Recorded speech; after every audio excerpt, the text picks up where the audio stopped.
Hi guys, today we'll be doing Indian economics and we're on chapter number 3, agriculture, industry and foreign trade. So today we're going to discuss this chapter completely, and this is the first module of the two modules for the same chapter, and I'll be giving you some tips and tricks along the way which will help you in understanding and learning the chapter a little faster. I hope this helps, and let's start. So we all know that agriculture is a very important part of our economy. It has always been an important part of our economy, and we have always studied that India is mainly an agricultural economy, so we're mainly dependent on agriculture. So because we have been talking about agriculture so much, let us understand today what is really the importance of agriculture. Why is agriculture really important to us? Why are we always talking about agriculture? What is there in agriculture for us? Okay, so our first point here is contribution to GDP. So our GDP is greatly increased by the contribution from agriculture, because agriculture has a very large contribution, about 14% in India's national income. So, and this contribution to GDP, which is quite large, it has been estimated that this contribution will remain large, will remain high for the next say 20 to 30 years. So it's a very big thing for us, because our income actually is getting better, is increasing because of agriculture. 14% of our GDP is derived from agriculture. Then the second one says contribution to global trade. You can also learn this as contribution to the field of export trade.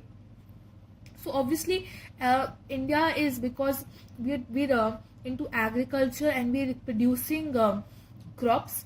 So producing crops, as in we're growing crops. So those crops include a lot of cash crops like coffee, tea, oil, cakes, tobacco, cashew nuts, spices, raw cotton, rice, etc. etc. So all of these cash crops which we're growing, these are sold in foreign markets, because these are very important crops which are very useful. Obviously you must have heard of coffee, tea, oil, cakes, tobacco. All of these are very important items which are exported from India. So it is basically helping in the foreign exchange. So the country is contributing, agriculture is contributing to global trade. Then contribution to industrial development. Now, how industrial development? Because like we're talking about farming here, so how and from where does agriculture come into this picture? So basically, how does industry come into the picture? So basically here, a large part of our agriculture today is dependent on industry. How?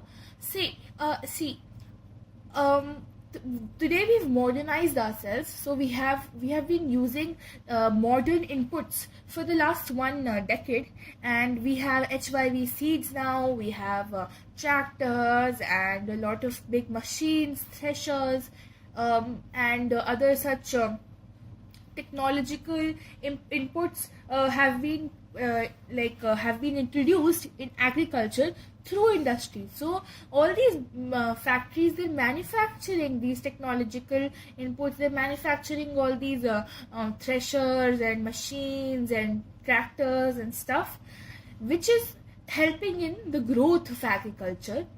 And in return, what is agriculture doing for industry? There are 2 points to the same point, to contribution to industrial development. The first point is that because the agriculture is using the industrial inputs like machinery, tractors and stuff like this, that is why it is growing. It is helping industries grow, because it is buying their stuff. And second, it is selling stuff to them. So obviously most of the things you are using today, like the clothes you're wearing, or the food you're eating, the grains, the roti you're eating every day, All of this stuff, all of this has come from where? It has come from agriculture. It has come from farms. But you can't consume it in the raw form. So what agriculture does, agriculture sells its produce. The agricultural sector, it sells its produce to industries, and industries further process it, manufacture it into products we'll be using thereafter. So thus it has a two-way impact on industrial development by providing necessary raw materials to the industries and by purchasing the goods produced by the industries. Okay. Now the fourth one here is contribution to government revenue. So contribution to government revenue is that basically it is contributing in giving money, income to the government, because there are a lot of taxes on land revenue and things like this, and there are also the revenue receipts are collected on increase with the growth of agriculture. They get a lot of, basically the state governments get a lot of land revenue, which is directly from the agriculture department sector, because most of the land is owned by farmers when we talking about land revenue. So that's why it is contributing in the government revenue. Government income is being increased by the taxes that are paid by agricultural sector. And contribution to livelihood. Now, I'm sure you must be knowing that a lot of agricultural rural households, they depend directly on agriculture. Agriculture means they are farmers. So the whole family is a farmer. You'll find that in a village which has like say 50 families, almost 35 families will be farmers, because that is what usually happens in villages. In rural India, the most prominent prominent source of livelihood is agriculture, because that is what they do. They've been doing this since ages, and that is why there you will find that almost 90% of the people are invested in agricultural activities, and that 10% which isn't invested in agricultural activity, that 10% is doing something which is related to agricultural activities, such as they're weavers, potters, barbers, and they're providing services which are helpful for the people who are into agricultural sector. So all of these people, they're directly or indirectly connected to agriculture. So it is providing a livelihood. Okay.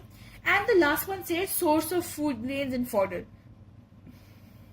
I mean, I think all of you know this, so I don't have to explain it in detail, but agriculture, it is a major source of food grains and fodder. So in India has become self-sufficient in food grain. Food requirements are met by the agricultural sector of India, and the per capita food requirement, like I just said, the per capita food grain requirement has been met. Also, nearly 25 crore livestock have fodder today. So we are doing quite well because of the agricultural sector. We're doing quite well in the food, grains and fodder sector. Now, I think I have missed one point here, which I'm going to add. Okay. I have written contribution to livelihood. I suggest you guys cut this and write contribution to employment, because these are two different points. Source of livelihood and contribution to employment, these are two different points. So in contribution to employment, see, this is the most important point in all of these points we have here, because nearly 58% of our total working population is invested in agricultural activities, and almost 80% of our rural working population even today is into agriculture. So this is a very important point. It is contributing to employment. Yes, there are other factors to this, like this guy's unemployment, seasonal unemployment, but we'll come to that later. Right now, we're just talking about employment, any kind of employment, and that is provided by agriculture to the maximum. Source of livelihood and contribution to employment are two different points. Contribution to employment means that we are providing employment to some working population, but source of livelihood basically means that that all of these people, all of the whole community is related to, is dependent on agriculture in a direct or an indirect way for their living in, like, for their social activities, for their cultural activities, for their life, and for their food. They're dependent on agriculture. So that is source of livelihood. Contribution to employment just means that it is contributing in providing employment, that is providing money. Okay, now I'll be giving you this really nice tip. You can use it if you want to, and there's no compulsion, obviously. So for importance of agriculture, I'll suggest that, because there are about 5 points for C and 2 points for S. What do I mean by 5 points for C and 2 points for S? You see, all of these points, they start with contribution, and these 2 points, they start with source. So you can learn this as 5C 2S. Okay, this is 5C 2S. So you'll remember कि हमारे contribution वाले 5 points हैं, ये क्या क्या हो सकते हैं, and then you can use your brain and then put in these points, plug in whatever you have, whatever knowledge you have, and then तुम्हें फिर याद रहेगा कि हाँ 2 S के points थे, source of livelihood था, दूसरा source of something था, yes, it can be food grains, fodder. So you can remember stuff like that. Okay, now let's get on to the second part of our chapter of agriculture. Actually, features of Indian agriculture. How is Indian agriculture characterized? What are its characteristic features? So first is dependence on rainfall. This is a very, very important feature, because even today we do not have proper irrigation facilities, and we are not totally dependent on irrigation facilities provided by the government or the modern irrigation facilities. So even today, maximum part of our agriculture is dependent on rainfall so that it can irrigate its farms. Second part is, there is disguised and seasonal unemployment. We discussed this, we were talking about contribution to employment, and there I told you that we have to neglect disguised and seasonal. So here we'll talk about disguised and seasonal, because here we're talking about the features or the characteristics. So this is a very, very important feature, and it is a very widespread feature. It's quite prevalent. The disguised and seasonal unemployment. Seasonal nature है farming का. Farming is done in some particular seasons, like you can farm in, say, summer and spring, but in autumn it is not, the weather does not allow you to get very good crops. So during that season it's quite stagnant, it's on a low. So उस season में you don't get employment, so you're unemployed for that season. And most of the farmers who do not own land, who work on others' lands, for them this is the biggest problem, because during that period they have nothing to do, and so there is no source of income, and which is it is a bane for the families. Okay, and disguised unemployment, I'm sure you've studied about this before also. Disguised employment has been discussed on a large scale in 9th and 10th. So basically here it means that people are employed, but they are not being used to their full capacity. So there are 10 people working on one farm, even when if there were only 2 people working on that farm, or even when there were 2 people working on the farm, they'll be able to do all of the same activities and get the same output. But there are 10 people working there only because for them it is employment, they're getting money out of it, even though the resources are not being put to full use. Okay, then there is semi-commercialized farming. What do you mean by semi-commercialized farming? See, in India, our farming is neither commercial and nor subsistence. So by commercial I mean commercial farming is that farming where crops are produced so that they can be sold in the market. In India, we do not produce all of our crops for selling in the market. We produce a lot of crops for selling, and a lot of them are produced by farmers for self-consumption. which is known as subsistence farming. So India is not completely commercialized, it is semi-commercialized. It produces a lot of non-food grains for the market, and most of the food grains are meant for self-consumption. Then there is a multiplicity of crops. This is a good feature, a good characteristic, because India has a lot of variety of climate and soil, so we can produce a lot of different types of crops. But obviously there is predominance of food crops, which cover about 70% of the land under cultivation. Then there is the large inequalities that exist in India. Of course, there are very large inequalities, because usually large farmers get all the benefits of subsidies and all of the government schemes, and obviously they have all the resources, so they exploit the small or the landless farmers to the hilt. Like, they exploit them a lot.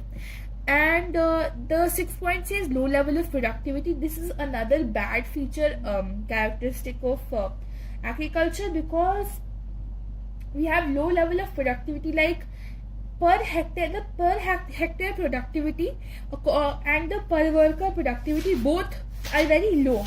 They are lower than the advanced countries. So the amount of crop produced on 1 hectare of land, or the amount of crop produced by one person at a time, is very, very less as compared to that of advanced countries. And then last point is outdated technologies. Obviously we are still using outdated farming techniques. We have in a lot of many regions of our country, there are buffaloes and bullock carts and those plows used to for the farming. So that is still all of those are outdated techniques. There are so many more modern techniques we have today, but they are not being used by these farmers, because firstly they're uneducated, and secondly they're quite skeptical. They don't know if these techniques will actually work, if they're good enough, and also they don't have the right resources, the right money, income to buy these inputs, because they can be a bit expensive when we talk about farmers. There is another point to features of Indian agriculture which I haven't added here, but if you want to, you can add it to your list, which is predominance of small farmers. We have a lot of small and marginal farmers in the country, and because of rapidly rising population, the number of small farmers has increased. Why? See, because first, in India, the pratha of division of land amongst children is followed. So what happens is, you have one piece of land, and then one piece of land is divided amongst 4 brothers, and then those 4 brothers divide their pieces of land in 2 or 3 parts according to the number of children they have, and it goes on and on and on. And so in the end you're left with very small land holdings, which give no 0 to 1% output, and whatever output they do give, it is not sufficient to feed the family. So here we were talking about small farmers and their predominance. So people do not, here farmers do not own land, or they have, even if they have land, it is not enough to feed their family. I think you can add this point as the 8th point if you want to. It is, I'll say it's important enough, but not really important. Yeah, again, so to learn the features of Indian agriculture, see here I can't give you a proper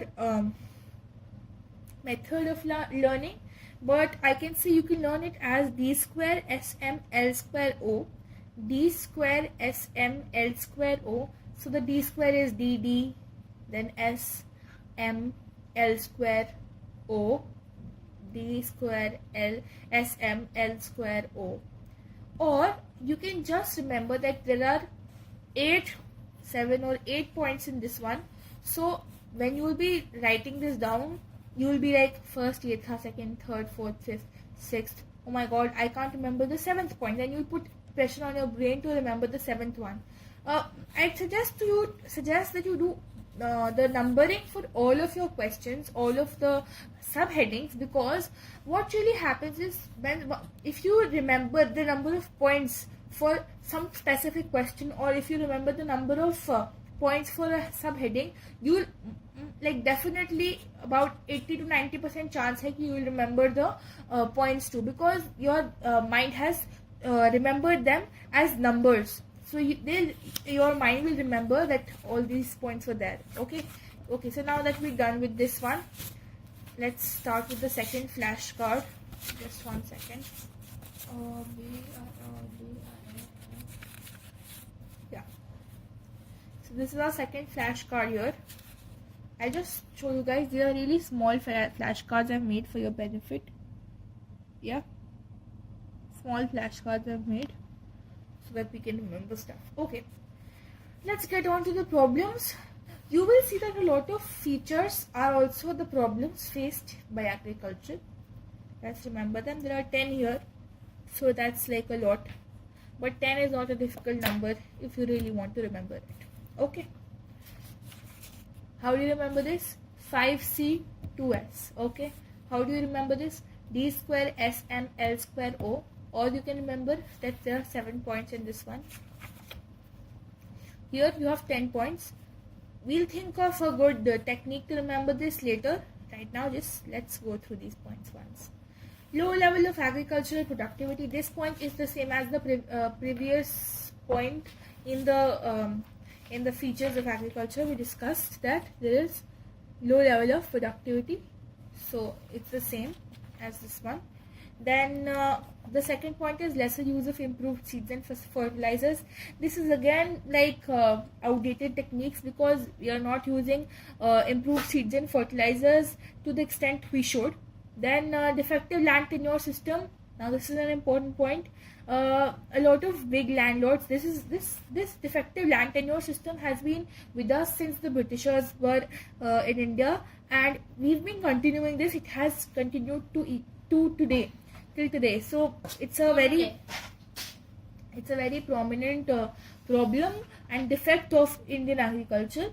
So big landlords, they exploit smaller landless cultivators. They charge quite high rents, and they evict tenants on very small pretext. They like, तुमने खाना फेंक दिया था बाहर, वो हम तुम्हें फेंक देंगे बाहर, stuff like this. Then there is old technology is used. Obviously, it's the same as outdated techniques, that our cultivators are hesitating in adopting new and scientific techniques, because we still use old, traditional and low techniques of production. There is lack of financial facilities. This is another reason why we are using old technology, because we do not have the right financial facilities, which is why we are using old technology. So yeah, so that's it. That's about it. That financial facilities are not present. We do not have sufficient credit facilities also. So, and even like there are a lot of money lenders in the market, but the rate of interest they charge is very high. So they're exploiting farmers mercilessly, and people, a lot of farmers, they hesitate in taking any kind of credit or loans. These days, the government has done a lot of things. It has introduced credit cooperative societies, so that the farmers can benefit from it and they do not get exploited. But this problem is still prominent. It still exists, and we haven't been able to eradicate it completely. Then there is the problem of inadequate irrigation facilities. Again, we talked about this in the previous one when we were talking about dependence on agriculture on rainfall. Dependence of agriculture on rainfall. It's the same as inadequate irrigation facilities to an extent, because we do not have the right number of irrigation tanks and facilities, and which is why we are still dependent on rains. Okay, and because of this, crops also, they do not get the sufficient water, and some of these crops fail also. Agriculture production goes down, so this is a very it's a bad thing. There is the problem of subdivision and fragmentation. This the point we discussed in in large inequalities. No, wait, we discussed this in small farmers actually. So in small farmers, predominance of small farmers, which was the 8th point, which was your optional point. I told you that our because we have the system of dividing land amongst our sons and daughters, because of that our land has become fragmented and it has turned into small holdings. So we do not have a big piece of land anywhere. No one farmer will have a very big piece of land. What we have instead is small pieces of land. They're very subdivided, fragmented holdings. So what happens is, because these are very small, the productivity is not quite high. And if we were to club in all of these small holdings, make them into one land piece, and then grow crops, our productivity would increase to a very large extent. Okay, there is inadequate marketing facilities. See, our market is huge, but what happens, a lot of people are exploited in the market, and because of inadequate storage, and because there are so many people selling the same stuff, and because there are so many middlemen, because of all these reasons, the farmers do not get the proper price for their produce. This also reduces their incomes, their savings, their investment potential. They can't invest in their crops, and they can't get better produce each year because they don't have that money. Then there is dependence on nature. This one again is the same as lack of irrigation facilities to an extent, because in both of these points we're talking about dependence on rainfall. So I'll suggest that when in an exam, the highest number of marks awarded for a question is, I think, either 4 or 6. We'll take 6. Let's consider 6. So if you're writing inadequate irrigation facilities, I'd suggest you don't write dependence on on nature. And if you're writing dependence on nature, don't write irrigation facilities or a point, because they're mostly the same. Okay. And the last is the pressure of population on agriculture. This is a very important point, that there are a lot of problems in agriculture right now. Like all these 9 problems, they exist, and there are many other problems we don't know about. And there is the problem of disguised unemployment, seasonal unemployment, and under unemployment, uneconomic holdings, stuff like this. And then we have a growing population. So because our population is growing day by day, there is a lot of pressure on agriculture to provide for all of those hundreds of millions of people. So this is again a problem that is faced by agriculture, because our rapidly increasing population is not being able to stay in competition with the growth of agriculture. So let's see what reforms have been introduced by the government, what the government has done to make the situation a bit better. So some land reforms, or the government introduced some policies or measures to solve the agricultural problems. So the first part of these policies and measures was the institutional or the land reforms. Okay, so there are 3 parts of this. I here have cut this down to 1 line. Okay, so I have written just the 3 points in 3 lines. In your books you'll find that there is a very large paragraph for each of these points, but trust me, these points are so simple, you can learn them in the blink of an eye.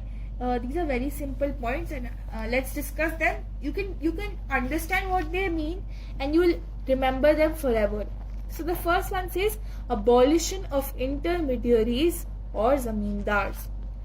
We have understood before pehle bhi that the British ruler, during the British rule, there were 3 types of systems: the Zamindari system, Meherwari system, and Rayatwari system. So in all of these systems, especially in the Zamindari systems, the Zamindars were exploiting the cultivators of land by charging high rents from them. They were the intermediaries. So and they were not interested in making any improvement in the farm. What they did was they took a lot of rent, and they didn't do anything to increase the productivity. The farmer who was basically doing all of the work, he was the one who was suffering. So because of all of these problems, the government has abolished Zamindari system in different states of the countries. Today, actual cultivators of land have ownership rights over the lands, and about 2 crore tenants have been brought into direct relationship with the state after the abolition of this system. Because this system, it actually led to wasteful usage of land, and after the system was removed, the cultivators have started making improvements on the farm, because now they think that it is their own land they're working on, and so they are more considerate towards improving it and making it better and producing more stuff. And because but there is one drawback to this, that even though Zamindari system has been removed, there is a big loophole on this, that the Zamindars can obtain land for personal cultivation even today, and they can evict tenants for this purpose. So a lot of tenants were evicted by Zamindars who wanted to gain land for personal purposes. But I don't think they'll be asking you a question on this. This is just for general knowledge. You should know that Zamindari system, Meherwadi system and Rayatwadi system, under which there were intermediaries between cultivators and the state who used to charge high rent, these were removed, and now the land belongs to the person who is working on it. Okay, the second one is land ceiling. So the land, okay, wait. A ceiling is on a land holding is basically the maximum amount of land which an individual may hold. Okay, so the ceiling on land has been considered a very important land reform measure.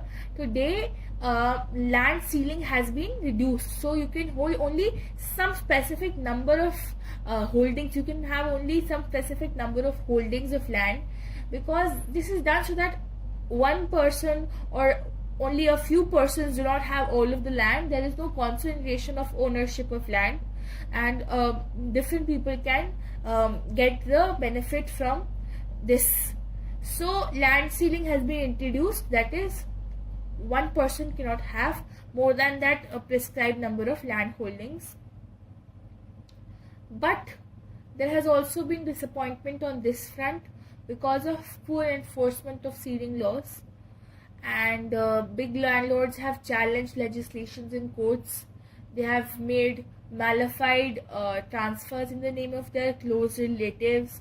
So all of these things are done so that they can escape, and the land distributed under the ceiling laws was of poor quality, because like land was distributed to the poor people, to the people who did not have land before, but the land that they did get was of poor quality. And other things like exemptions and disposal of surplus land, it also created a lot of problems.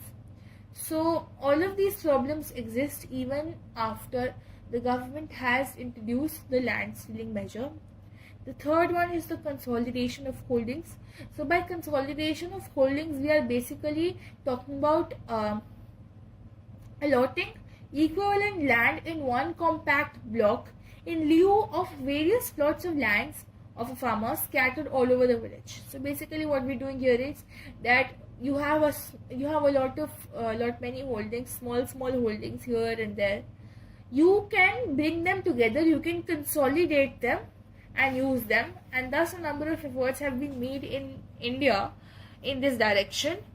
But the actual results, they're not very satisfactory. We have to pay more attention to the implementation of these land reform measures basically.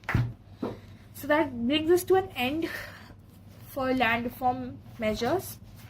Let's understand achievements of Green Revolution. Now, there is this very big paragraph, about 1 page long, on Green Revolution in your book, which I have skipped totally.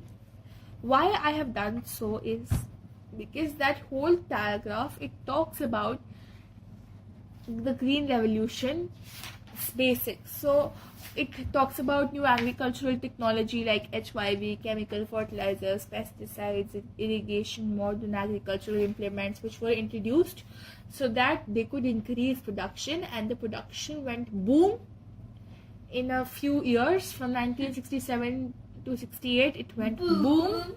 There was a sudden boost in the food grain production, and it was just like a revolution in the history of Indian agriculture, which is why it is known as Green Revolution.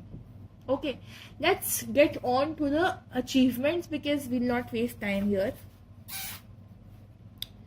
So achievements of the Green Revolution, we have three, even though we have, I think there are four, no, there are 3 points. Even though there are only 3 points for this, all of these 3 points are fragmented. They have further subdivisions and sub-points in them. So the first point is, sub-points are actually, self-sufficiency in food grains was achieved first. Then we increased our per hectare productivity. So the amount of food grain produced on 1 hectare of land was increased. The output of food grains also increased. So it has increased, the output of food grains in the country has increased tremendously, and we have started producing major cereals, especially wheat and rice, which were the 2 main crops for Green Revolution. The second point says multi-crop program actually. You can use any word. So it helped us to raise huge buffer stock of food grains, which can be used in times of food shortage. So because it can be used in times of food shortage, India has improved its FSS, which is the food security system. So we have improved food security. Then we have achieved self-sufficiency in the way that now we have become a commercial proposition.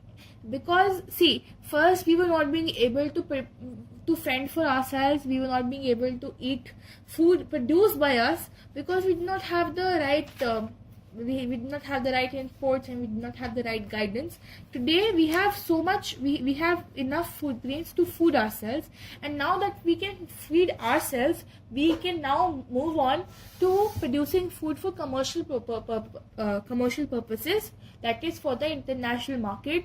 So part of the production is today used for self-consumption, and the rest, which is the surplus, it is sold in market, and this is known as market surplus. Okay. This helps in increasing the farmers' income. And the price of food grains, now this is another very important point in the third point. The price of food grains, it has increased. The price of food grains has decreased because now there are so many food grains available in the market. There is no shortage. So because there is no shortage, farmers can now farmers are selling food grains in large scale, at large scale. So because of that, the prices of food grains have gone down, because whenever you have high supply of something and the demand is comparatively a little less, the prices, they fall a little. So because the price fell, it helped the people who have low incomes, because they can now depend on food grains for their subsistence. Now they can survive on food grains, they can use them as their daily food, and this is available to them at cheap costs now. Okay, now let's get on to the shortcomings of Green Revolution. The first, it was limited to specific states like Punjab, Haryana, West UP, AP. EP is Andhra Pradesh, guys, just so you know.